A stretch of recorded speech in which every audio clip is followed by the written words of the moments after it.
the worst. This takes literally forever. I hate doing this. I try to do this as little as possible. Sometimes I get checks for literally like 29 cents. For real? Sometimes. It's actually really insulting. Like someone has a balance of like, say like the insurance paid like $60.29, but the patient paid like a $60 copay. So the balance is 29 cents. Some shit like that. Here, I'm rich. $2. Jackpot. These are like checks, like people who are billed and then they have a balance and they send their checks in. So I personally scan their checks and deposit them into the bank. And there's literally a stack of probably like 100 checks here, which is more than that, which is gonna take me a long time to do. Because when the scans have a lot of errors, you gotta correct them, double check, triple check. Is there a lot of time difference in between insurance paying you? Sometimes a lot. Like how many, like what's the latest you know? Months, a year. For real? Yeah. For real? The whole system's a racket, man. So like a lot of stuff is in backdate. Oh yeah.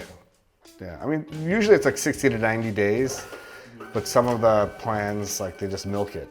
And they'll keep appealing it, ask you to send notes. It's a whole bunch of bullshit. But sometimes, the crazy thing is like sometimes I'll see a patient, do whatever I have to do, and then we submit the charge to the insurance, and the insurance will say, you know what, nah, you're not paying for that. So I've already done the work, but you don't get paid for it. It's like nothing you can do. It is, I mean, it rarely happens, but it does sometimes, and it's really annoying. The system is a mess, man. Another big one. I'm just getting paid today. Gotta feel really good when the money's rolling in like that. 2 checks for $2? It's on. Grow up and become doctors, kids. This is what's in your future. It's still the best job ever. Most doctors don't do this. No, most doctors, somebody in their office does it. I'm probably the only doctor who's doing this. I had 2 more checks for $2. You may be asking why I'm doing this. The answer is, when we get checks for $2, I can't afford to pay anyone else to do it. Ooh, I got an even better one. Got a good one coming up, a doozy. You got it? $1.69. I don't even think I could buy it. I can't even buy a coffee from Starbucks with that. Now we get to the checking phase. Sometimes they can't read like the handwriting on the check.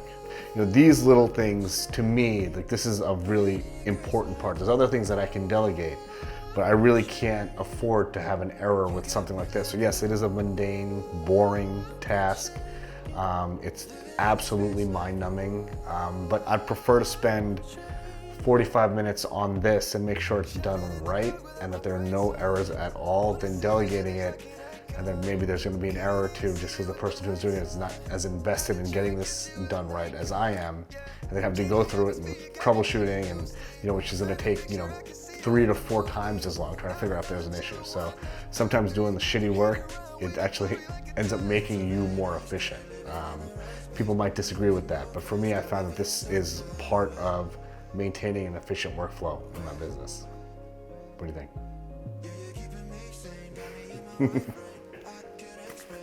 Back to work.